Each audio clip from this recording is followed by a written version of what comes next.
Welcome to the Cinematic Void Podcast. Cinematic Void is a cult film series that hosts screenings in the Los Angeles area as well as virtually.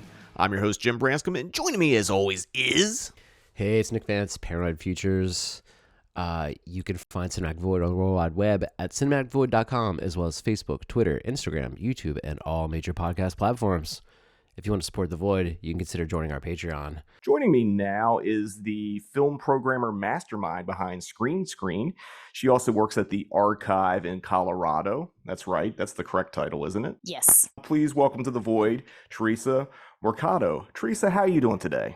Good, Jim. Thank you for having me. So this is part of the Cinematic Void Podcast film programmer series, and I just thought it'd be kind of cool to talk to a bunch of my friends that, you know, program films across the country. I get to work with some of you guys during January Giallo, but it's like I was interested in talking shop and learning about like the nuts and bolts of how everyone works, because everyone else has different methods than how I do, and it's just, I don't know. I'm into this kind of insider baseball shit for this kind of stuff. But before we get too inside, I guess just to kind of kick things off, can you tell me how Screen started? Yes, absolutely, Jim. So Screen actually started under a different moniker. A partner of mine, Keith Garcia, he is the creative director of the Sie FilmCenter here in Denver, which is home of Denver Film and the Denver Film Festival. He was actually working at this time at the Alamo Draft House, which we had just got our first Alamo in the Denver metro area. We now have 3. But he was the programmer at our Littleton location, and he had actually approached me. We had been friends and lovers of cinema for many years, and he approached me about collaborating on a series that was called Channel Z. And it would be kind of a 2-person, 2-part series that would take place every Friday and Saturday night.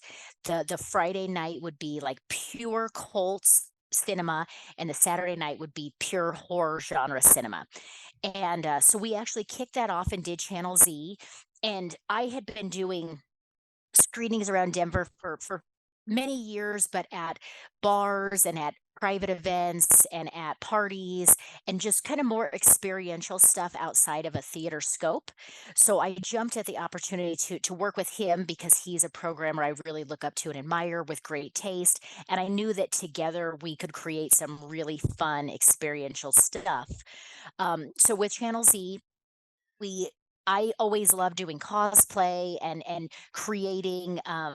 I used to hand make little trinkets and souvenirs for people to take home when our audiences were smaller, and decorating the theater and just doing cool stuff so people had, more of this experience than just seeing a movie that they've already seen a million times. So Channel Z took off, pretty decent attendance, and that went for about a year or so. And then Keith's career path kind of changed direction, and he left the Alamo. And I was given an opportunity to kind of continue a program of my own. And that's when I came up with Screen, which would be pure horror, pure genre. That's deviated a little bit over the past 10 years. But I continued there for a short time. And then Screen now and for almost a decade has been at the Sie FilmCenter in Denver, which has been a great home. And they have let me really do some things that probably other theaters wouldn't let me do, covering myself with real raw meat in the lobby and doing, kind of some shocking performance art stuff in the lobby to shock people when they come out of the screenings. So I'm very grateful to that theater for really just kind of giving me carte blanche in a lot of ways to do what I like to do, which is more than just putting a movie on a screen. One of the things I love about what you do, and one of the things I'm really envious about, because if I could figure out a way how to do it out here, like in a reasonable way, I'd love to do it, is you have bands play with the movies. And like, I think your background and a couple other people that I'll be talking to have like come out of like punk hardcore and like that kind of scene. Can you talk about how that was incorporated into your screenings? Yes, absolutely. So that is something that I love doing is I'm a huge music fan. I'm not a musician, but I love music and I go to shows actively and two of my loves, cinema and music, how could those kind of work together? And years ago, I had actually done just a fun series called Church of Cohen with a friend, Ian O'Doherty, and we were showing every Cohen Brothers movie in chronological order leading up to, I believe it was Hail Caesar at that time, to just give everybody a refresher course on, their amazing filmography. And my friend Ian actually had the idea with that series because he's a musician and he records and mixes and has a studio. He was like, it would be cool for each Cohen movie is to have a musical guest, but they are not going to play their music. We are going to tell them what they're going to play, but it has to be something from that Cohen Brothers movie. And I was like, oh my God, that's a great idea. So he brought in a lot of local music talent from Denver. We have such amazing music scene here. Nathaniel Ratelief was actually our first guest, and that was before he kind of shot to superstardom with the Night Sweats, and that was for Blood Simple, which is the Cohen's first movie. And forgive me, I'm not going to remember the exact name of the song, but that great song from Blood Simple, sweet as a sugar beet, but like a sugar beet lies, you're going to leave my heart in stings or whatever. I'm probably butchering those lyrics. But we had Slim Cessna play from Slim Cessna's Auto Club, and just a lot of amazing Denver musicians covering little songs, little snippets from those films, and really making it into their own thing. And it was really cool. And that inspired me to say, "Look, God, this is awesome!" And there's so many people that would love to play music with some of their favorite movies. So that's when I decided, well, Scream Screen can do this. Scream Screen can have bands, but I'm going to let them play what they want. I'm not going to force them to play what I want them to play. And they play a full set before a film. And again, the C was very receptive to that. And I've had many, many, many bands, solo musicians, weird noise projects, hardcore bands, punk, solo cellists, a variety of kind of different things. But my big um, that I feel really strongly is pairing the right musician with the right film. It's not just bringing on a friend because hey, it'd be fun if you play. It's really pairing the right things to make the film elevate to that next level, and people are remembering both that musical performance paired with that film and not separately.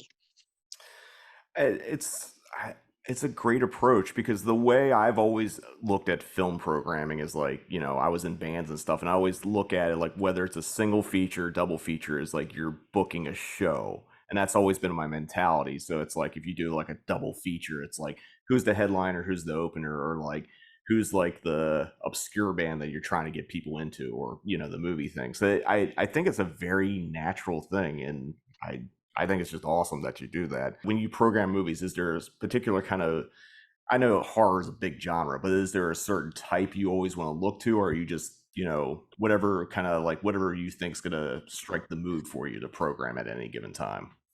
Yeah, that's a great question. So for me, I love horror, but I love all cinema. And I'm sure you kind of get pigeonholed into this where people think that's all you like is horror and that's all you know about. And it kind of limits you in some ways. But first and foremost, I love film. I love cinema. I love high art to low brow and everything in between. I love trash and sleaze. I love everything. But horror has always, struck a chord with me, but there's so many subgenres and there's endless films and constantly discovering new things that you've never heard of and directors you've never seen. So I think first and foremost for me, it's sharing films that I love with people. It's sharing films that I think maybe are underseen that more eyes need to get on because they're deeper cut gems that maybe aren't in that mainstream canon. That's not to say I don't show occasionally, oh, there's a print of Halloween, a classic slasher that everybody loves. I don't necessarily steer away from that stuff either, but it's not always like what excites me to show. I do like showing challenging films. I like showing things that make people uncomfortable They can be a little more towards the, shocking or just, things that people are going to be there and say, "Ew, this is something I probably want to have watched on my own, but I'm glad I experienced it." That's always, I think for when you do genre stuff, there's a lot of people, at least in LA, there's a lot of people, everyone thinks there are film programmers. Like, well, I know what I would play. And it would just be like all the big movies. And it's like, yeah, what do you do when you play every single one of them? Because you're not going to be able to you're not going to be able to go back to that well. One thing that I want to ask you about, have you ever felt pressure because of like, if you show something that's more on the obscure side and like, say that show doesn't draw as much, do you feel like you have to kind of make up for it and then show something a little more mainstreamy or accessible to like kind of build the audience back up?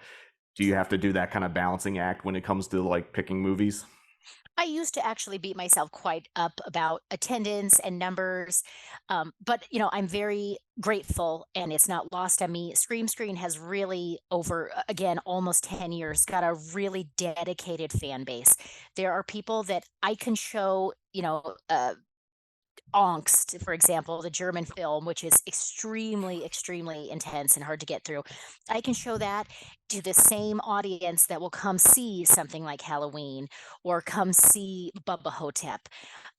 Because I'd like to believe that at this point in time, a lot of these folks that come to the screenings have trust me and trust Scream Screen, that I'm going to show them something that's worthwhile.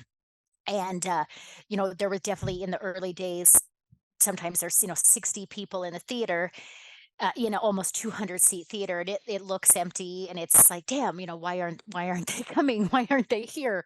But I think that comes with the time and the passion, and I really do put in the work to try to make the screening something that people want to be at. And if they miss it, they're, damn, I missed something cool. I'll be at the next one. And again, so many of the people that come to the screenings, they are regulars. They're at every screening. They don't miss the screenings. And at this point, not to sound, ego maniacal, but for the most part, if I show something, people will come to it, and they're excited to not just see that film, but what other weird shit are they going to experience that evening? Now, you mentioned branding, and as much as like it's like when you think, I hate thinking in these social media fucking terms and all that branding, content, that kind of stuff. But you work with someone that like actually, designs your logo, designs your flyers. I have someone similar that I work with. Could you talk about Fenny and like working with her and like Absolutely. getting that all out there?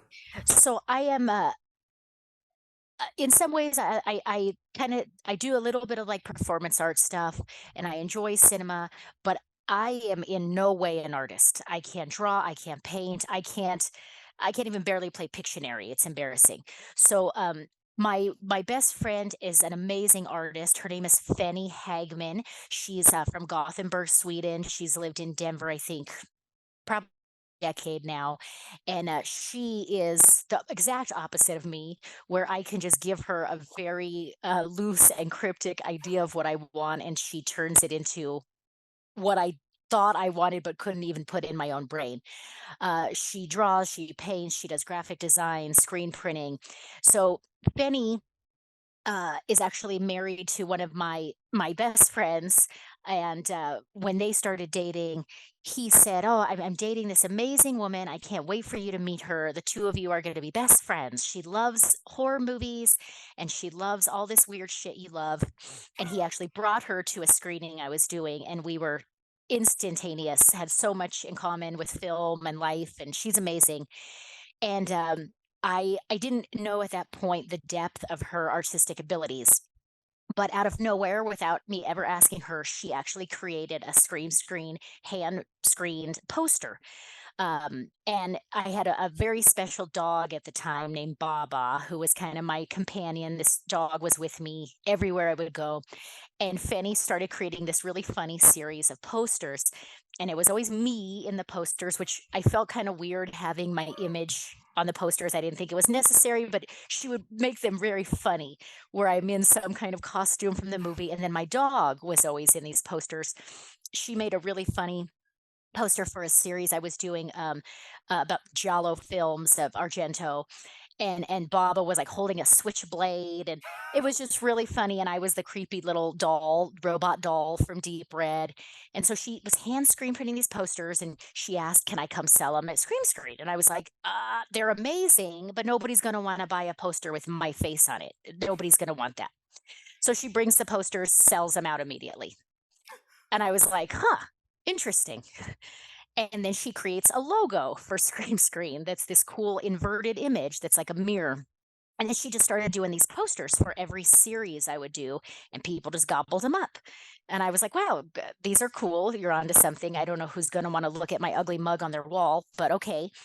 And then Finney just kind of rolled with it and just started creating more and more branding and logos and content for me. And now she is my artist, and I am very grateful. She has done such a good job. The Scream Screen logo and art is very identifiable. And as much as sometimes I feel weird about it, my face has kind of become a part of whatever film or series I'm doing. And she always tweaks it. I did like a March Meltness series of all melt, and it's like my face melting. And she's just really, they're really funny. And I had an accident and I broke out a tooth actually with her in Sweden, and now she updated the art. So in every poster now I'm missing a tooth, and she changes my hairstyles and you know, um, whatever shortcomings I have in my look at that time, she makes sure she incorporates into the art. But yeah, she's an incredible artist. I don't do anything without her art now, and I'm so grateful to have such a strong branding, and that is all her. Fanny Hagman. She also runs a horror apparel company called Cult Legacy, cultlegacy.com, of awesome horror apparel and cards and enamel pins. And she also, most importantly, has wonderful taste in film. Yeah, it was a pleasure to meet Fenny when I got to go out to Denver and do January Giallo with you and Keith and all that. And I got the deep red, the puppet shirt that she made, which is incredible. And then when I got back here, I actually ordered the black glove pin that she made. So she does an incredible work and has it. So definitely check out Cult Legacy. One thing I want to ask you about, and I'm just kind of curious, depending on the region, do you find your audience prefers like 35 millimeter over digital, or does it not matter? Does format not matter for you or for your audience? I think my audience can go either way. I feel very strongly and try to show 35 as much as possible when possible. The Sie FilmCenter is the only theater in Denver proper, not outside Denver, that does still have the capabilities to show film. So whenever there is a good print, a usable print, a cost-effective print, I do show 35 as much as possible. Some of my audience, absolutely, they will specifically come to something because it is shown on film, and they are a purist for that, and it's a rare opportunity to experience it on that format. Other people are not so picky about it. They're just stoked to see the movie. And then quite frankly now, with so many amazing companies doing restorations, a lot of times now with the Blu-rays and the UHDs, I mean, you can't beat that. They look amazing, they sound amazing. But for me personally, seeing a print is always my preference, unless that print is just beat to shit, or it's so red, or it's so brittle that it's going to break. But that's the experience that to me is really, really something special. But yes, my audience can kind of go either way. Some are like, yes, a print. Others are like, I don't really care. I'm just stoked to see it.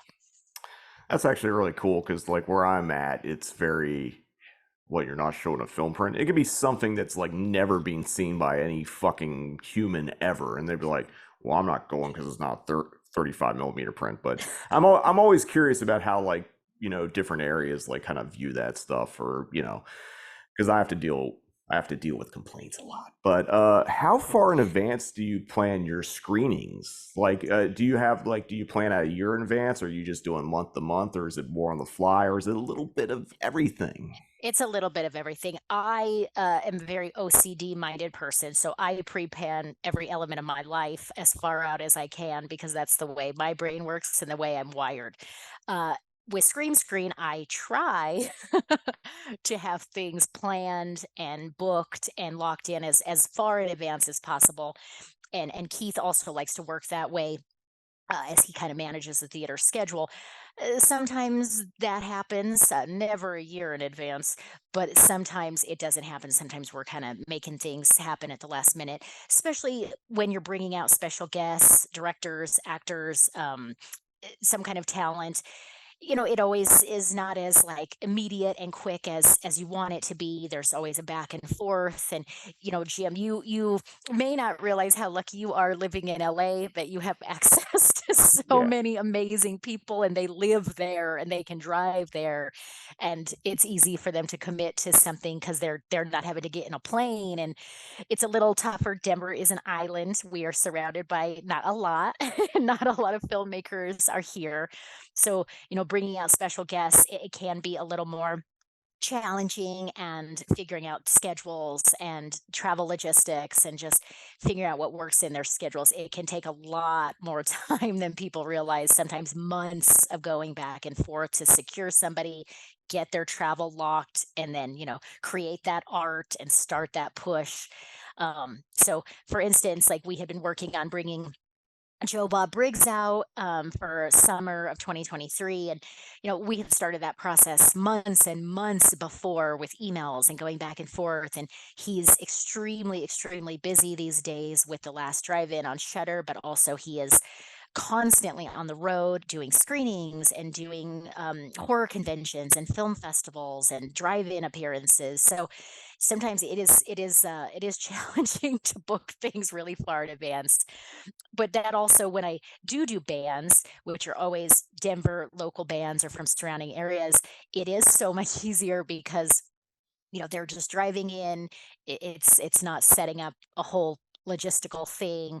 So it is nice to be able to still do bands and do guests that kind of live within proximity to the theater.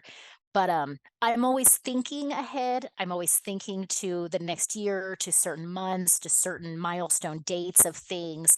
I always am writing notes to myself and putting things in my phone of ideas as they come to me, and what would be a good timing and seasonal stuff. So in some ways, yes, I'm always planning in the future, but it's not always like actually the balls are rolling towards that per se.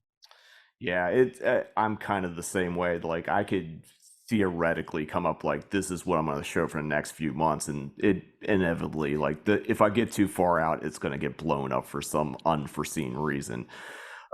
You've done a lot of screenings and shows and all that. What are some of your favorite events you've gotten to host over the years? Oh, there's so many. Um, Going back to the bands thing. So this is kind of a fun story, and also there's a amazing band called City Hunter, kind of a more obscure hardcore band out of Denver. Group of great guys, all played in a variety of different hardcore and metal bands and noise projects, but all for the most part horror dudes. They love horror, they love cinema, and just really great guys. And they do a lot of fun, creative stuff. But they were in this band City Hunter, and they rarely play. They're kind of this like mysterious enigma band. The singer wears this mask and no one knows his true identity. And I love that right off the bat, this theatrical thing that no one knows who they are. But they do a really insane live show. The band starts playing, and the singer's not on stage, and he stomps through the audience with a giant butcher knife, and people don't know if they're fucking about to get killed or if this is like part of the show. And I won't say his name, even though everyone knows who he is at this point. But they were very protective of their identity of the singer for a long time, and he's a good friend and a great dude. And he would come to Scream Screen. That's actually how we became friends. And when City Hunter kind of started blowing up in like the underground worlds of Denver, I said, "Man, it'd be so cool. Would you guys ever like want to play before a movie?" And he's like, "Oh, that'd be awesome." And he loves giallo movies and slasher movies, obviously. And I had the opportunity to show a 35 millimeter print deep red. And I said, "Would you guys be interested in playing that?" He was like, "Oh my God, that'd be amazing." So they were technically the first band that ever played Scream Screen. This was one of the first screenings at that theater, the Sie FilmCenter. And at this time, I had just It's going to be a band. They're playing like a 20-minute set before the movie. And the theater manager at that time was like, yep, sounds great. We'll just set them up in the lobby. They have a concession stand, a pretty generous lobby bar area, a bar. Um, and this is also like a nonprofit film center, 3-screen art house. So they have a mixed bag of clientele that goes there, from families to older folks, and everything in between. But so I did say, there's going to be some blood. They do a lot of fake blood and decapitation, and it's pretty crazy. And the manager's like, yeah, no problem. Just can you put like some plastic tarping down on the floor? We don't want to like stain the concrete. And I was like, yeah, no problem. So get there early, and I'm tarping up the floor with plastic and duct tape and everything so people don't get hurt. And band's setting up, and we're all really excited. And this band also draws a younger crowd that maybe hadn't been to that theater before, maybe hadn't been to a screen, which is awesome. So City Hunter, it's fucking crazy. And they start playing, and it's very loud. It's very crazy in a very small space in this lobby. I'm in full costume as that creepy little robot doll from Deep Red. I have my hair slicked back. It's red. I have, little doll teeth. I'm wearing a suit. I kind of barely look like a person. And the band is playing. The singer comes out with his knife and his mask and a decapitated head. And there's fake blood just flying everywhere. And kids are going fucking crazy. And then, some older folks start coming out of whatever, movie they were seeing and are just like, what the fuck is happening? And it's an assault to the senses, whether you're enjoying it or not. And all the theater staff is like coming out and watching, and it was crazy.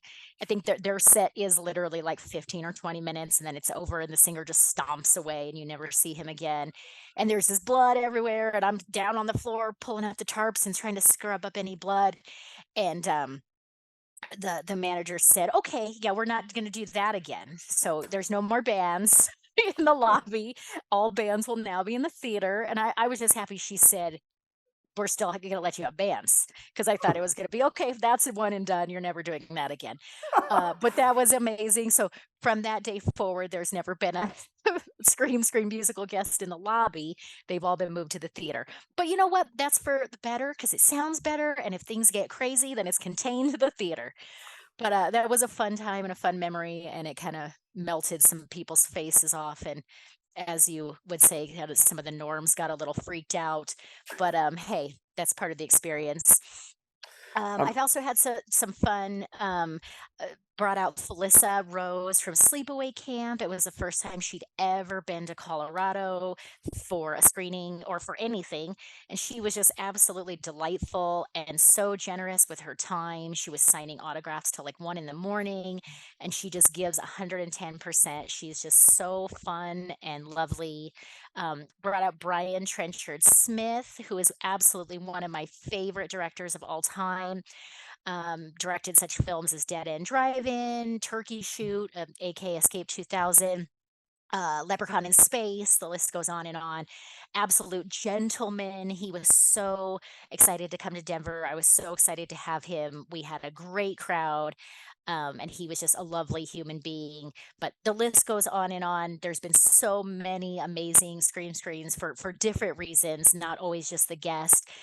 Sometimes just amazing audiences that are so involved and engaged and dressed up. And we've done a lot of fun stuff over the years, and can't wait to just keep pushing the envelope as far as I can. So we just talked about, some of your favorite events. Now, as a film programmer and someone who hosts events, things don't always go well. And sometimes shit just becomes a disaster, or maybe not a disaster, but like things don't go as planned. Can you talk about some of the like tough shows you've had to do that haven't gone, exactly perfect, or maybe demoralized you? You don't have to go down too deep, but like I feel like everyone's had a show where it just like just knocks the wind out of you. You're like, why the fuck am I doing this? For sure. There's been a time where a film print is in the mix, and for whatever reason, You're not able to play that film print, and most people are very understanding, but sometimes not so much, and they may not understand the all that goes into that. It's not just hitting play; it's a skilled projectionist working with a machine that requires a lot of knowledge, and sometimes those film prints are not in the greatest condition, or something happens. Um, but that's always devastating for me when there is a print, and for whatever reason, at the event night of, I'm told, hey, we can't play the print.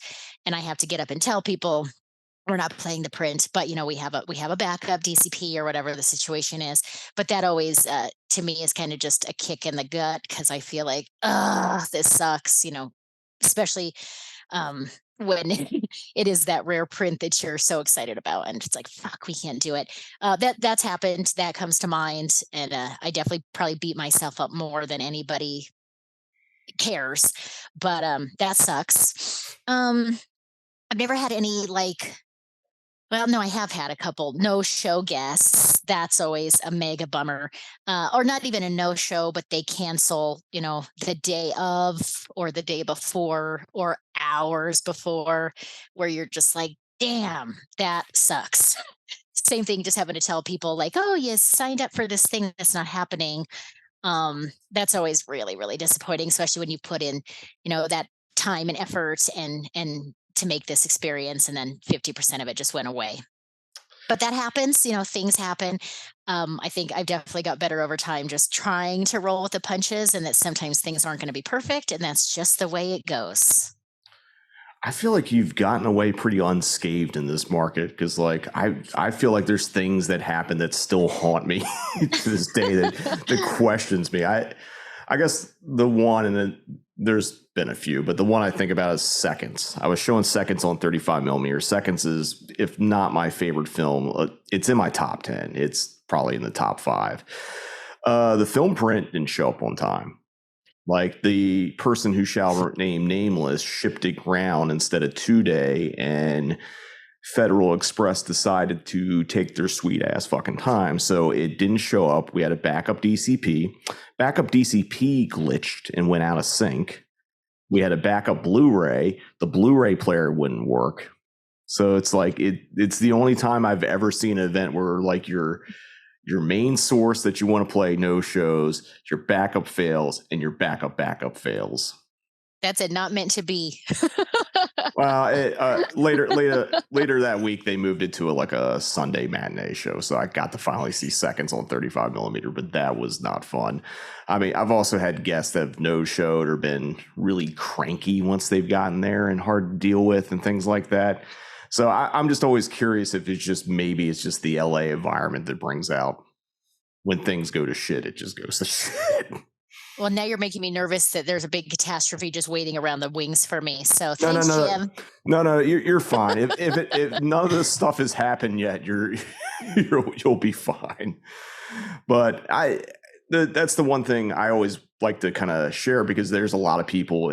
I'm sure you've met people that want to get into film programming just by the nature of the business. Like, you're at a movie theater doing screenings, and everyone's like, I have ideas, and I don't want to shit on anyone's dream. I think there's plenty of room for a variety of different film programmers out there. I just always want people to know how not so easy it is to do this all the time. It's not just picking movies.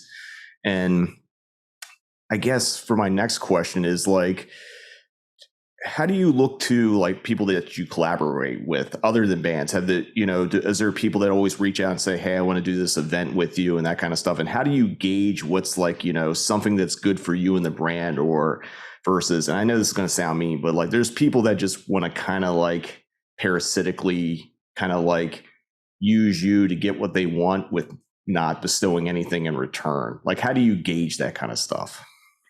That's an excellent question. So I'm going to be honest, I am not super into collaboration. um, I don't necessarily work great with others. Though, in terms of, yeah, guests, bands, Vinny doing art, Keith Garcia, uh, wonderful relationships. But I am very, very picky about who I choose to work with. When people approach me about doing things, I'm very I kind of want like a fleshed out concept from them. What exactly are they pitching or trying to do? And sometimes right off the bat, people haven't even thought that far in advance. They're just like, I want to do something with you, but they're not really bringing that necessarily to the table.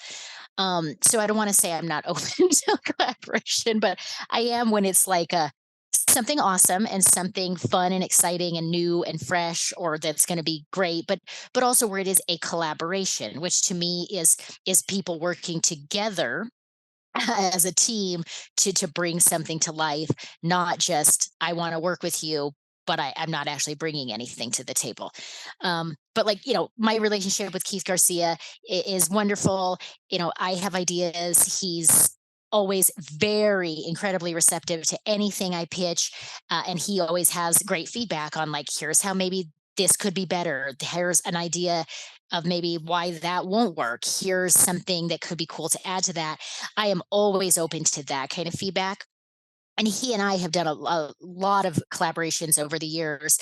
He'll come up with a concept and then ask me, like, do you want to be involved? Because he knows kind of that I'll bring a certain something to the table, and I appreciate that. But yeah, we've worked really well together for a long time, and it's nice to have somebody like that where you kind of know each other's work ethic and you know what each person is going to bring, and you can count on that to happen. But that's just kind of my own one of my personal quirks is I'm just very if it's me and my name is on it, I like it to be me and I know what is going to be delivered, and there's no like mystery elements or counting on something that may or may not happen. I have extreme anxiety and I just like things to be in control at all times that I can control, and leaving things sometimes in other people's hands makes me riddled with fear and anxiety. I think that's a perfect answer for that question because there's a lot of people that want to collaborate, and it's like define collaborate. Is it that I do all the work to do something for you, or is it actually like a true collaboration? And I don't know. I love working with people. I love people bringing new things to the table and like that kind of stuff. But it's just at the same time, it's like I'm not going to do all the dirty work for you, which is, I don't know, that's just me. But you've mentioned your audience before, and you have a very loyal audience that comes out to pretty much everything you'll show. What methods do you go about kind of like getting the word about shows? Obviously, if you have a loyal fan base, they know what you're playing. But like, what methods do you go to try to kind of reach outside that scope and bring new blood in there? Because eventually, depending on like the circumstances, people will age out of going to rep cinema. That's just a normal thing. Absolutely. And that's, we kind of, you mentioned social media before. So the blessing and the curse that is social media, I definitely spend way too much time using social media, but sometimes I feel like in this day and age, it is the primary thing. But definitely social media. I'm old and I'm old school. So I still do flyers and posters for every single event I do. I always shamelessly have posters in my bag, and I will give flyers to any person that seems remotely interested. If I'm wearing a horror shirt and I'm at dinner and somebody says, "Oh, I love City of the Living Dead," I'm like, "Oh, do you? Because I'm showing this certain movie. Let me give you a flyer." And like one out of 1,000 of those people will actually come, but I still try.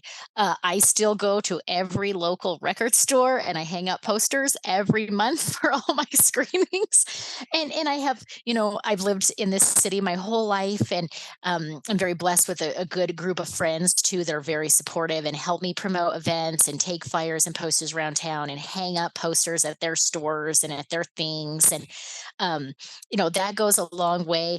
I'm never I never believe that everybody knows what I'm doing or what's going on, and there's always new fans out there just waiting to know about an event. I'm also very lucky because I manage the Archive Colorado, which is a brick and mortar physical media store specializing in horror, but we have everything, and are also co-operated by Vinegar Syndrome. So right there, the customer base in there are genre fans, and they love cinema. So having that opportunity to reach those people directly too. A lot of the Screen audience is customers of the store, and a lot of the customers of the store didn't know that there was rep screenings going on at this theater, and we're remedying that, and they have also now started coming to Scream, but also realizing what a cool theater this is, and that they do a lot of really awesome stuff that maybe they weren't aware of. Um, but yes, I also have taken, the show on the road a little bit, kind of going back to collaborating, but also just promoting. I've been really lucky in the past couple years to do screenings in Portland, in Albuquerque, and Austin, and Chicago, and a lot of different other cities. And that doesn't necessarily build the brand here in Denver, but it does build the Scream brand and the Vinegar Syndrome brand, showing a lot of Vinegar Syndrome films to like-minded cinema weirdos in all those different cities, because no matter where you go, there are film people that love genre cinema in every city, everywhere. Since you mentioned the archive, that was going to be, you kind of answered this question, but I kind of want to get a little bit deeper. Is like when you open the archive, obviously you had the Vinegar Syndrome, like physical media crowd, like, oh wow, there's a place we can go buy, all the latest, Blu-rays and that kind of stuff. And you actually discovered that a lot of those people weren't aware of rep cinema. Is there, I this might be a rhetorical or non-answerable question, but do you think there is a real divide between people that are into physical media versus the rep cinema crowd? Obviously there is a cross because they do exist, but like I also feel like it can be two different worlds at the same time. It can be two different worlds. So you and I are we are both. We still buy and collect physical media to some extent, and we still love, well, we're programmers, so that's one thing, but we also still love going to the movies. I go to the movies as much as I can. I still love that experience. But I do know that there are people that are hardcore physical media collectors. They buy every new release, they buy every slipcover, every new Blu-ray, UHD, and they never set foot in the cinema. That's not their thing. They like to have that physical, tangible product. They like to see it on their shelves and organize it. And they like the experience of watching a film at home on their giant, amazing TV with 5.1 surround sound while eating or smoking weed or being with their dog or whatever it may be. And the theater doesn't offer them an experience that they enjoy. There's other people that go to the cinema every night of the week to see a movie, or they stream stuff at home, and they do not own a Blu-ray. They do not own a DVD. And then there's people that just consume it all and can't get enough and want more media in every capacity in their lives. And, I'm somewhere probably more towards that spectrum. I can't get enough of all of it. But I have seen, with having a retail media store, we have some amazing regular customers. There is a gentleman who will remain nameless, who is just one of the coolest, most knowledgeable film dudes ever. He comes into the store every single day, and he buys such a wide variety of different types of films. Very little horror, a lot of more kind of new boutique label releases and queer cinema and shot on video stuff, and he has like actually revitalized in me. Oh, and he almost never goes to the movie theater, sorry, was my point there. And he's kind of revitalized in me just like the exploration process of fun new to you films without setting foot in a theater. Now I'm always jabbing him about like, did you go see this? Did you go see this? And it doesn't really interest him. He's going to see it on his time, in his way, at home, while spending money and supporting this industry by not going into the theater. And I would always kind of be a little judgmental of like cinema people who don't go into theaters. But it's kind of changed my perspective. As long as you're enjoying and supporting film in whatever way that you're able to, I think that's what matters. It's kind of an interesting thing because like I've definitely noticed there's people that like, oh, gotta get that box set. And it's like, hey, we're doing the actual like Blu-ray release of it. Like, nah, I'll just wait for it to get shipped. But speaking of the archive and Vinegar Syndrome, how did you become involved with working at those projects? Or I guess how'd you get involved with Vinegar Syndrome is the real question. Yeah, so Vinegar Syndrome is based out of Bridgeport, Connecticut. That's where the main HQ is. That's where the film lab is. They do all the restoration work there. And then there is a brick and mortar store there called the Archive. That is the first brick and mortar store that they operated.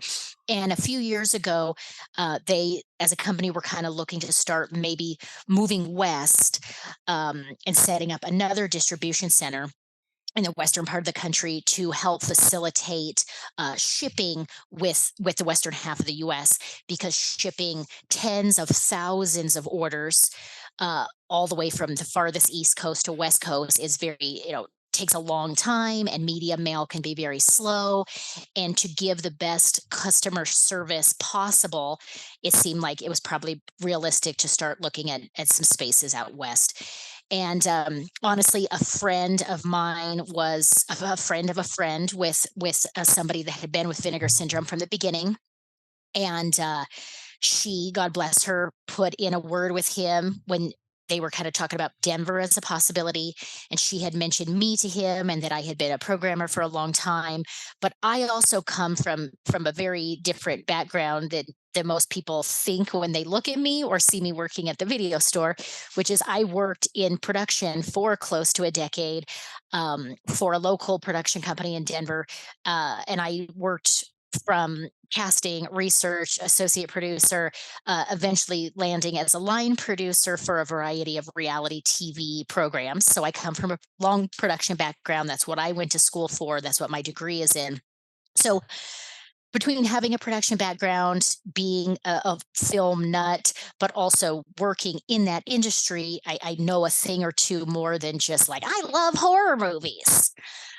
So had the opportunity to meet with that gentleman from Vinegar Syndrome, and I applied for a job just like anyone else would.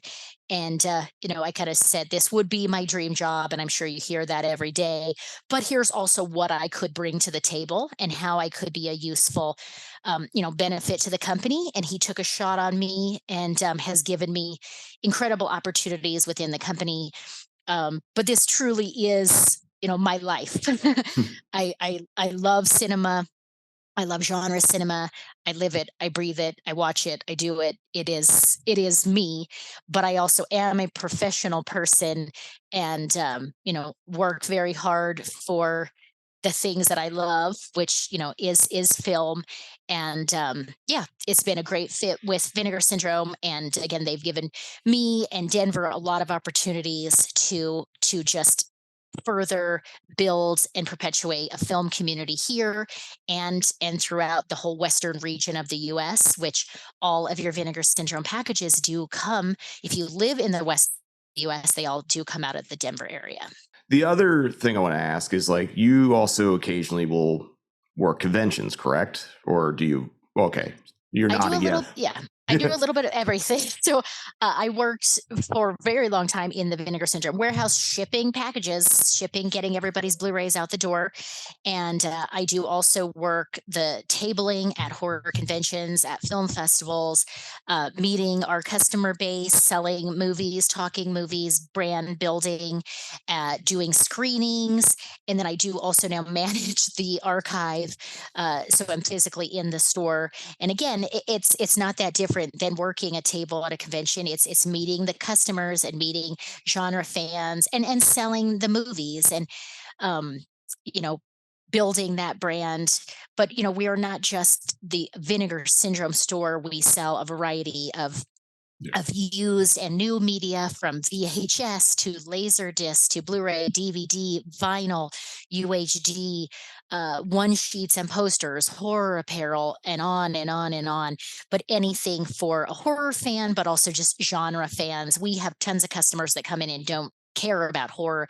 They like finding used, Criterion Blu-rays, or they like buying laser discs, people that are just into all different facets of cinema and film and that kind of stuff. But yeah, we did start just 2 days a week and then grew it to three. We're now open 4 days a week and we'll be open 5 days a week sooner than not.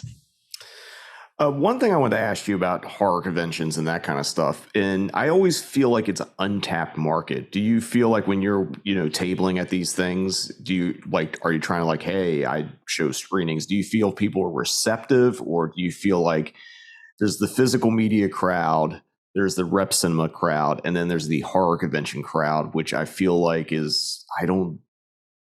least out here, there's tons of people I know that wear like horror movie shit that will never set foot in a movie theater. And like, God damn it, I've been trying to unlock that mystery. Do you feel like you've had any headway with that, or is it just is it just the same that I'm dealing with? So, again, people are multifaceted, and some people like a variety of different things, and some people like very niche specific things. And sometimes those overlap, and sometimes they don't. Horror conventions or any kind of niche convention, whatever it is, Star Trek, horror movies, whatever convention, those are of people that are into a very specific thing. And something like a horror convention, it's a lot of people that come to meet celebrities, to meet actors, to get autographs, to take pictures. And a lot of that audience, they come just for that. They want to meet, Freddie, get his autograph, or John Carpenter. And they're also, some of those can be very cost heavy, so they're coming with that goal. They're not coming to buy Blu-rays, they're not Yeah. coming to shop for horror stuff. Others are, they've been saving up money, and they are coming, and this is like a pilgrimage to buy all the stuff and get all the autographs and meet all the people. um I think and this is my personal experience and my opinion only, that many times the horror convention crowd is not the repertory cinema crowd. I think they do go to see the new Evil Dead movies, or they go see the whatever Terrifier movies, but they're not necessarily into some of the older films or the lesser known films, or seeing something on 35 millimeter. And that, I'm not, that's a generalization. That is not always the case. That has just been my experience, but I'm always trying to change that. When I am working at a convention or anything, it's like, to me, they're all pieces in the same puzzle of things that in theory we all enjoy. If you like meeting this person, therefore hopefully you like them because you watched their movies, and maybe you've seen some of their movies on the big screen, and you should also buy some of their movies. To me, that just all feeds into the same thing. Again, I know for myself, I want to go to the rep screening, and then I buy a t-shirt, and then I want to own that physical media. So to me, it's like a no-brainer that they all fit together. But that's not everybody's experience. That's not what everybody enjoys. Collecting physical media it takes up a lot of space. My house is crazy.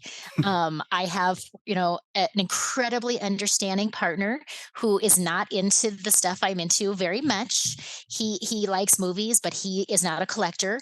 He doesn't give a shit about my VHS tapes. He thinks they take up too much space in the house, and but he's been incredibly generous with our shared space. And as kind of selfish as it might sound, much of our house is filled with my things and my collections and my movies and my various formats that all those movies need to be on.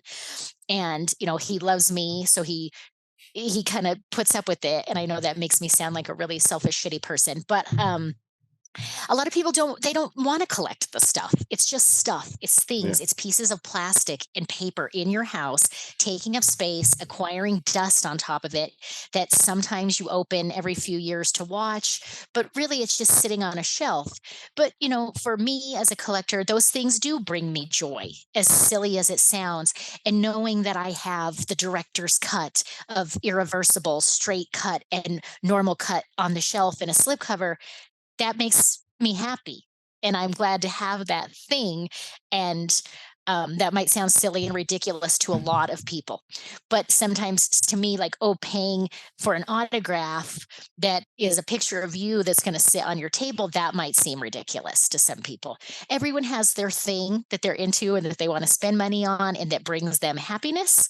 And I would just like to see more people kind of like going to the theater, enjoying rep cinema, uh, appreciating or why film, why seeing a 35 millimeter print is special, and why that's important, and that when that goes away, it goes away forever, and the history with that. I would just like to see more of those worlds kind of mixing together. Let's just love cinema, all of it. It's funny you mentioned that irreversible and the slipcover. I just recorded a episode. This is going to come out later than this episode, but with Dick, who I do the podcast normally, we were talking about physical media because when I moved out of apartments, I got rid of like 2/3 of my Blu-ray collection, and I've been in this crisis of like, do I need stuff versus that kind of stuff? And then his big complaint was like, I didn't even fucking know that irreversible went on sale. I missed the slipcover. It's like, I don't want the one without the slipcover. So I'm just gonna rag him and know it's like, I know someone has one. You can't get it now. People were going crazy, and that's a whole nother world. Is collecting physical media, but yes, the slipcover or the box set or this, limited edition packaging is, some people don't care. They just want to watch the movie. They don't give a shit. Yeah. But many people are like, I don't even want it. I Yeah. don't want it in my life if it doesn't have very specific limited packaging. To me, it is just worthless. And I'm kind of somewhat one of those people, but then other times I'm like, I just want to see the movie. And I also, at this point in life, I can't bring every single thing home, and I can't spend all my money on this stuff. So I have to be more selective about, do I need this item? Or do I just want this item and who cares? So, again, my partner does have kind of a little bit of rules on me now, where I have a 1 in, 1 out policy. So if I'm bringing some home, I better really want that thing, because it means I got to get rid of something else. So we show genre stuff. And let's be honest, a lot of that stuff is problematic. And I always say these movies were problematic when they came out. It's not just the new lens. Obviously, the lens of 2023 is not going to be kind on a lot of this stuff. But a lot of this shit was just like, people were not happy or pissed off or offended by it back then. As you're picking movies and you're going to show stuff that, like, exploitation genres full of rape, revenge, and like, racially insensitive stuff, how do you navigate as a programmer? Like, do you just say, like, is the value of the overall experience of watching this movie in a theater going to be more than the problematic aspect? Or do you look at it as that this is for an educational purpose? It's like, do you get to step into a world that you don't necessarily want to live in or belong in, but just take a glimpse of, like, this is how the world was perceived either during that time period or by a incredibly fucked up individual who made the film? Yeah, so I kind of, that's a day-to-day thing with selling films and working for a restoration company that puts out a lot of exploitation films. I do, I don't, if enjoyment's the right word, but I do watch exploitation films and horror films, and a lot of those, like you said, are racially insensitive. They're very, 70s and rape, revenge, and what we, cringy, I guess, is the word that we use now. But when I say certain things, I do give a disclaimer or a trigger warning, if you will, about especially like sexual assault, as a woman, but also as trying to just be a sensitive person. That this film might have some things that could trigger people. I do try to be sensitive to that stuff. When also just working in the store, working at conventions, I think a lot of the people that are collecting this kind of media, that's not like a surprise to them, that like, oh, this was created in the 70s and it's fucked up. But I also do feel strongly about, like, pretending that films like these don't exist, or not showing them. That's not my MO. I think people have the right to choose what they want to see. And if I give a warning before a movie and somebody says, yep, I don't want to see that, I always say, like, we're more than happy to refund your money for the ticket. I don't want to, like, force anybody into a situation of seeing something they don't want to see. Or if somebody buys a movie, that's their choice.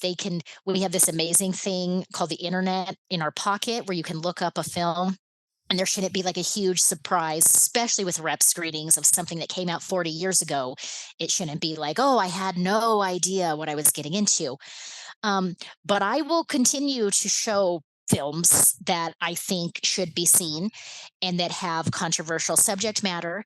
And I do view, film very strongly as an art form and something that, we should not suppress and that filmmakers that make Gaspar Noé, John Waters, having actors eat shit, challenging films are art, and it may not be the kind of art that certain people like to see, and that's their choice. But there are people that support that kind of filmmaking, and I am one of them.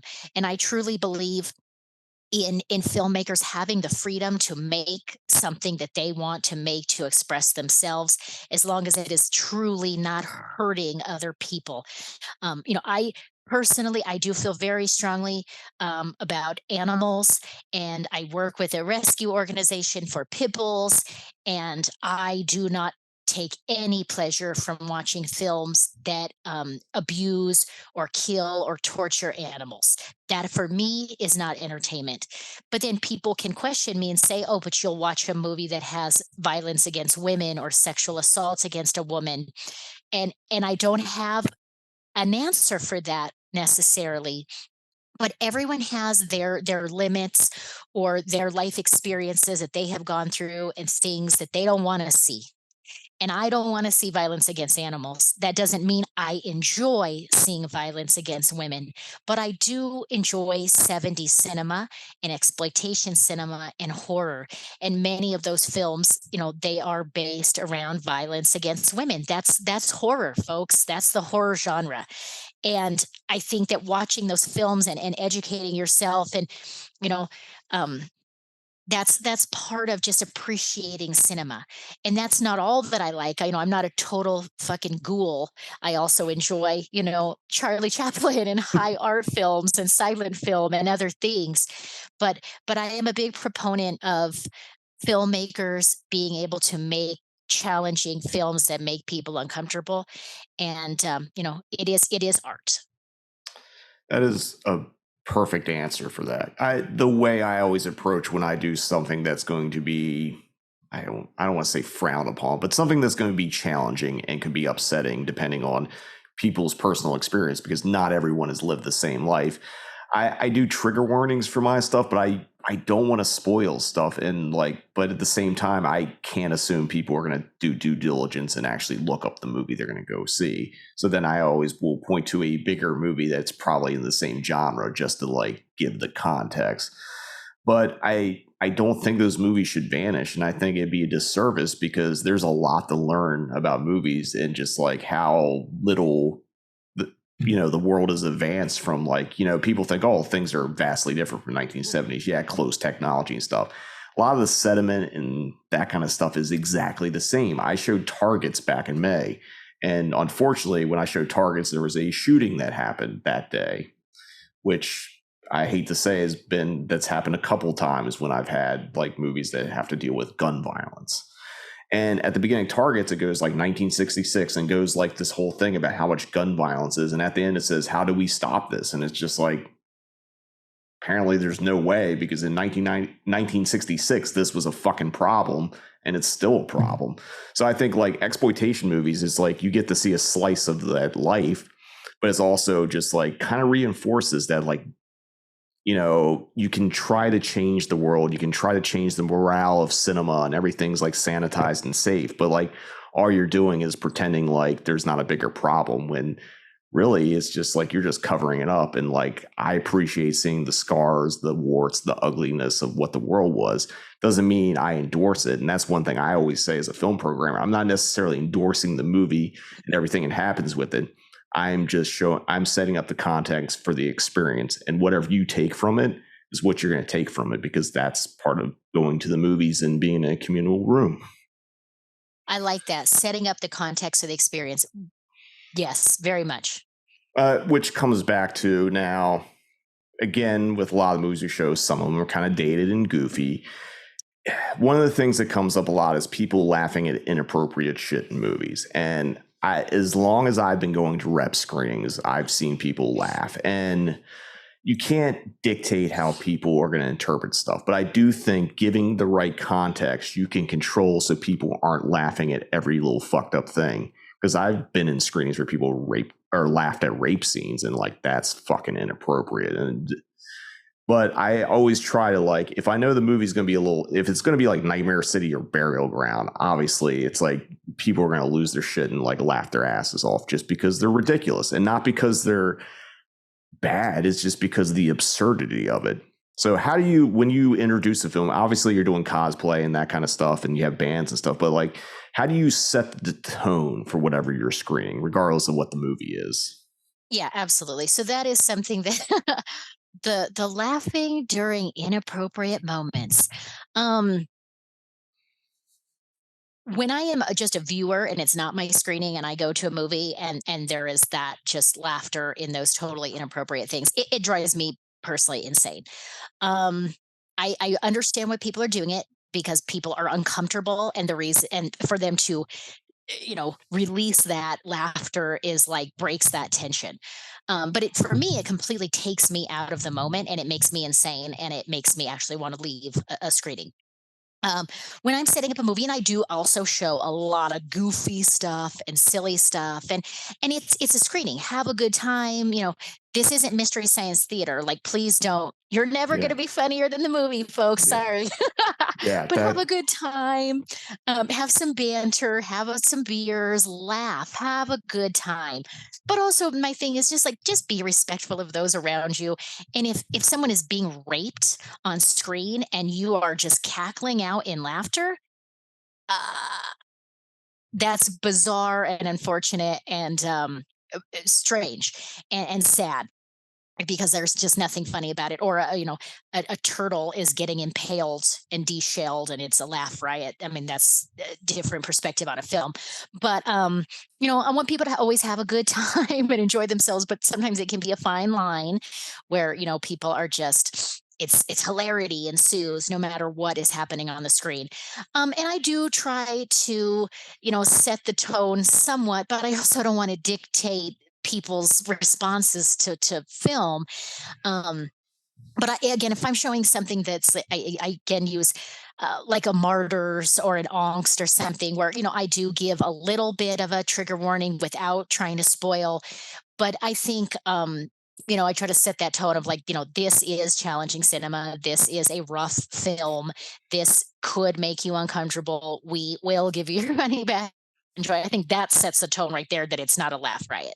Yeah. And then, I'm a pretty, I can be a little sardonic person, and I can be, kind of little, uh, I think I can be, kidding around and have a good sense of humor, but maybe that is not always accurate. But when a movie is silly and fun, I definitely try to enforce that and emphasize that. And I think that kind of lets people know, okay, this isn't, the fucking Academy Award winner of that year. It's okay to make some quips and stuff. But I do, I just feel strongly about people just being respectful in the theater, no matter what they're seeing. And that is turning off your cell phones and, not texting or checking emails. Like, if you're that bored where you need to look at your phone because you're so bored, please just leave. You can check your email in the lobby or just go home. You don't need to do it inside the theater while a movie's playing, or texting, or taking a call, or checking Facebook, or whatever you're doing. Like, that should never ever be happening in the theater. But inappropriate laughter, I can't control that as much. Yeah. But sometimes it is very rude and it does take people out of the moment. But if there's other people laughing and have a good time, that's the ultimate goal. Get have a good time and see a movie you haven't seen, or re-enjoy it. But when it's me in the theater watching something that I'm not hosting and somebody is laughing at a rape or whatever, I will leave. Yeah. I think it just all depends, because I've been to rep screenings that have just gone badly off the rails, and like I always try to be mindful of whatever I'm screening, because like I did it in a glass cage, and like my thing was like, this is going to be the last time I watch this movie because it takes years off my life. And then when the movie ended, it was like a funeral procession coming out of that movie. And I was like, I mean, people would laugh at stuff there. I mean, I'm not saying, people shouldn't laugh in movies or whatever, because like there's other times I showed Ingmar Bergman's Hour the Wolf, and I tried to get the audience excited. It's like, hey, this is Bergman doing a really great horror film. There's humor in all this, and like I basically was the fucking Criterion Channel crowd, and they just like could only consume it as like, like very intellectual as opposed to just taking the movie as is. And my ultimate goal, and I think your ultimate goal, is like take the movie as is, and that's the experience. Now, something else I want to ask you that I'm interested in is like, have you ever thought about expanding your programming palette and getting, because as a genre film programmer, sometimes you get pigeonholed and there's like movies, because obviously you love film outright. Have you ever wanted to do programming that's outside the scope of what you do? Yes, of course. Because again, I do love all cinema, and I've done some other things, that were outside of the kind of screen moniker. Again, I had done a series called Church of Cohen that was Cohen Brothers. I would love to do a Charlie Kaufman series. As a writer, as a director, I would definitely like to do some stuff. But I also do, with at least the screen branding, I do kind of want to keep it pure to horror, to genre. But that doesn't mean that I wouldn't be interested in other things outside of that scope, and that could be a collaboration with somebody else too. But I am a very kind of picky about what screen does show, and even when I do kind of deviate from horror, I do kind of emphasize that this is not a traditional horror film in the textbook case, but there's still those elements are still there. And I definitely have over time got a little more, I'm not showing the obvious horror stuff, but I show William Friedkin's Sorcerer, which is nowhere near a horror movie, but as part of like a Hell on Wheels series about like automotive terror, vehicular terror. And if that film is the epitome, you're sweating while you're watching it. You're just, oh my God, the scene with the truck on the bridge. And that's a terrifying, horrific movie that is just, needs to be seen. And that was a subgenre series that I felt like this film is the epitome of that feeling, hell on wheels. And then and just other, I recently, about a year ago, talking about this subject, but also with kind of letting people know what they're in for, showed one of my very favorite films, The Mafu Cage, a very, very underseen film by a female director, Lee Grant, and Carol Kane. thank you, Carol Kane. That is, it is animal stuff and a relationship with an animal that is extremely difficult. And while you don't see that, look, I get teary eyed just even talking about that film. But I went very back and forth with, I really want to show this movie, but it evokes such strong feelings in me. But that's the definition of a great film. And I was nervous about showing that, but I let kind of people know what they were in for without doing a spoiler. And I showed that film, and I always kind of hang out in the lobby after, and I love chatting with people and having that post film discussion. And every person said, wow, what an amazing movie. And I had never heard of it. I would have never seen it. I will never, ever forget it. That is like the importance of, again, showing those films. But that is a film that, again, it's a horror movie. It's a drama. It's a story of sisters. It is so many things that it's kind of hard to define as a specific genre.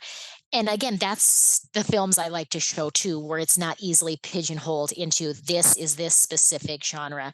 So, long answer to your question. Yes, I want to show everything. I want to show a variety of things. But I think with Scream, I do want to keep it kind of pure. I'm not going to show, half baked at Scream. No, I love it. Yeah, that's fair enough. I guess kind of getting towards the end here, where, as, coming out of the lockdown and like, having a world where we couldn't screen things in a movie theater, but now everything is reopened again, and like just realizing kind of like that experience is more precious than a lot of people really think. as you keep doing this, where do you see Screen going in the future? Where do you want to see it go? Do you want to see it expand beyond? Obviously you're doing screenings outside of Colorado and off-site events and stuff, but where do you want it to see it really go in the future? And if some of this is secret shit, I understand. You don't have to reveal it. Well, total world domination, Jim, has always been my goal. But in the meantime, I want to see people go into the movies. I want to see people experiencing film. Again, I feel very strongly about film preservation and 35 millimeter, and want to continue to show as many prints as possible when that is a viable option. And really just I'm not a projectionist, and I'm not an expert in film, and I don't do film restoration, though I work for a company that does. But I am somebody that truly believes in the importance of film. And I kind of want to continue to really, really, spread that love and that message to people of what is film. Why is it important? Why should anybody give a shit? Is there even a theater left in your town that has the ability to show film? And why should people care? A lot of young people, that are going to the movies, and that's great, but they don't think when they look at the screen, like, where is that image coming from?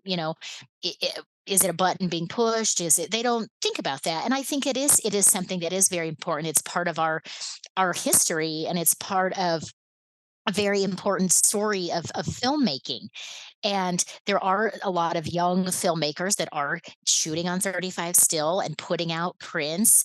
And Vinegar Syndrome is a huge proponent of that. They only release films restorations that were shot on film, on 16 or 35 millimeter, restored from the original camera elements. And that also excites me, being able to show and program a lot of our films, especially if there's a film print, but just kind of teaching people, like, this is what that means, and this is why that's important, and that this is a part of our history, that when there is no longer a theater with a film projector in it that can show film, that's not coming back. It will be gone forever, just like the drive-in theaters, and those things. Denver is just about to lose our last drive-in theater, and that will probably be closing at the end of this summer, and that's heartbreaking too.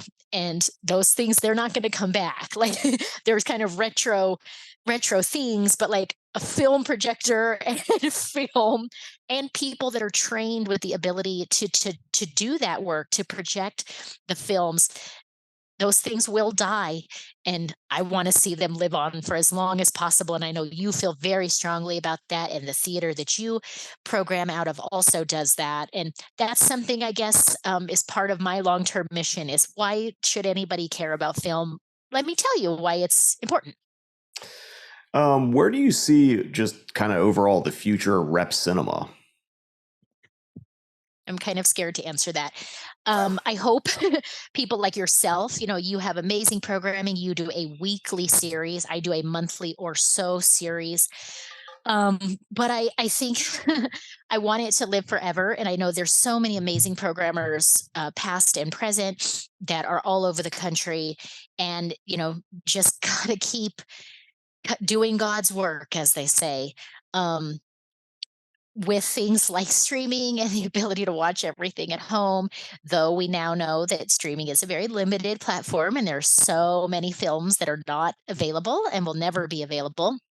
um, Rep screening is are so important, and just that opportunity to see a film on the big screen, with Dolby sound, eating popcorn, with a theater full of other people, that's a truly magical experience. And people of our age group, I want to see young people seeing these films in the theater that they wouldn't have been able to see because they were born at a different time. Just as you and I grew up seeing rep cinema, I wouldn't have been able to see certain things on the big screen if a programmer didn't make that possible for me. And those memories have stuck with me forever. So, support your local programmer. Go see a rep screening. Bring friends to that. Support your local theater, art house theater, any theater that's showing film. Go to the fucking movies. That's beautiful. Like Truly. Because you mentioned it, because I've been doing weekly for over a year now, and you basically do monthly, which I used to do. Would you ever consider shifting to do weekly screenings? Jim, I would love to do so many things in this life. I need to just give up sleeping because right now it's really cutting into the time. Could be doing more. I would love to do weekly. It's That's not going to happen. Yeah, I have too many hobbies and interests, and cinema is just one of those things.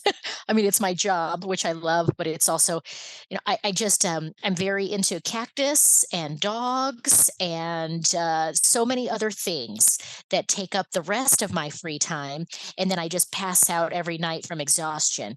So right now the answer is no, but maybe in the future when I cut out like three other hobbies, then there's a possibility to free up some more time. That's fair enough. I feel like I'm on a never-ending loop doing weekly screenings. So like, I mean, the only reason I know what any week is based on because my screenings are on Monday, and like, oh, what's the Monday movie? That's the only way I can tell any difference between any week. So usually to close out this podcast, I like to ask my guests what they've been reading, watching, or listening to, on a segment called Read, Watch, and Listen.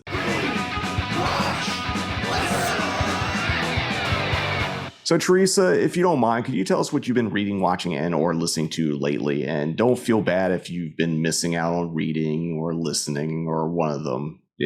Most people don't get all three, so. I try to get all three. I used to be an avid reader. I'm going to be honest. I'm ashamed to say I don't read as much as I used to anymore, but I'm actually just got a gift from a friend, the new Elvira book autobiography that she put out. And I actually just started that, and it's amazing. Love Elvira, of course. So I'm not as deep into that as he is, but I am reading that right now. Watching, I'm always watching something. And though it is summer right now, and I actually like to go outside sometimes and actually disconnect myself from a screen. So I'm not watching as much as I could be, but I just got done watching Jury Duty. Uh, a series on Amazon. I do love trashy reality TV, and I'm not ashamed to say that. And I do love Lifetime movies, and I'm not ashamed to say that. But I just finished Jury Duty, and it's a fun reality show. It's kind of like those like Joe Millionaire or whatever, where everybody's an actor except the dude. So he thinks he's going in for jury duty, but they're filming it for a documentary, but everyone's an actor except for him, and mayhem ensues. But it actually does have a really heartwarming ending that I didn't expect, and it made me feel like less of a garbage person. Oh. And then listening to, I love music and everything, but I've actually been listening to a lot of case file true crime podcasts in lieu of music in the car. I love true crime, and they are um, Australian podcast, very well narrated, just a straight true crime narrative. They are wonderful. I love listening to those. All right. So, Theresa, where can people find Scream Screen online if they want to look you up? Yes, you can go on the internet to scream-screen.com, and there is always, hopefully, an updated listing of screenings and events that are happening, including events outside of Colorado, as I am hitting the road here again soon. And you can also go to denverfilm.org for any Colorado specific screenings at the Sie FilmCenter. In terms of Vinegar Syndrome, if you're not familiar, we are a film restoration and distribution company specializing in horror, exploitation, and B movies. Predominantly from the 70s and 80s, but not so much now. We also have things more modern, and you can go to our website at vinegarsyndrome.com. We ship Blu-rays all over the world, so check out our catalog online. If you live in the Denver metro area or coming to Denver, please come visit us at the Archive, located in Aurora off 14th and Dayton. We are open currently Wednesday through Saturday, 11 to 6, but those hours will be extending in the future.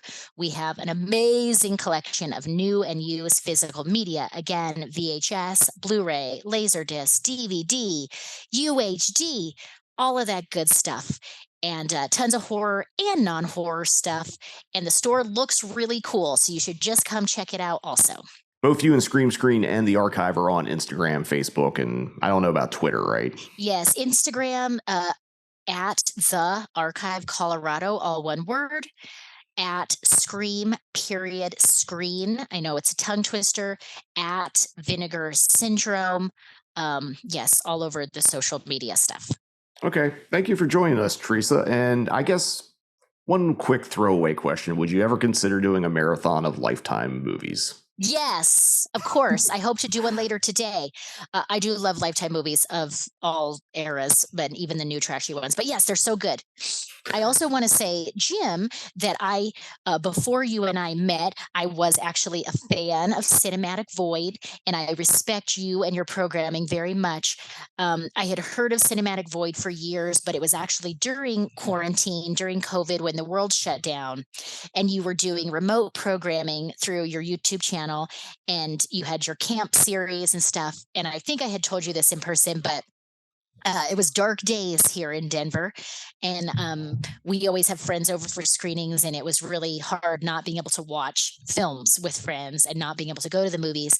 So remotely, I think it was on Friday nights, we would get a group together and remotely, text or Instagram, and everybody, hit play, and we would watch Cinematic Void.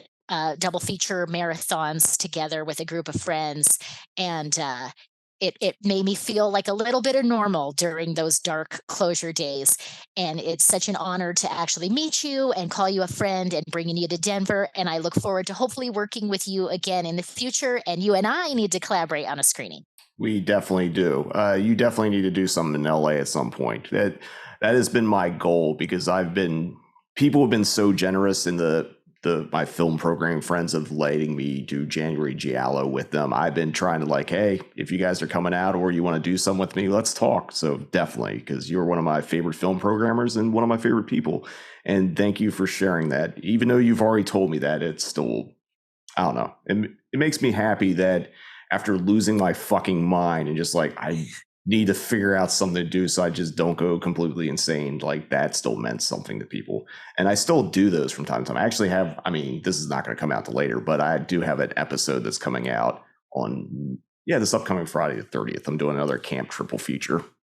Awesome. Well, I will plan on tuning in, and I know you have such a dedicated audience. I actually had a customer in the archive last week who was from LA and said, "Oh, Jim, Cinematic Void in a glass cage." So your reach also maybe goes a little farther than you realize. But I want to give you a prop, and you're an amazing programmer, and it's an honor to be on your podcast. Thank you for including me. Absolutely. And that guy did come up to me actually last week when I did House on the Edge of the Park. He came up, I was like, yeah, I met Theresa, and I bought the Amityville box set. I was like, good. And I was like, yeah, I like that people can be unified through movies, because that at the end of the day, what we both do and a lot of our friends do is we're just trying to unify and get people to be happy with cinema. Amen.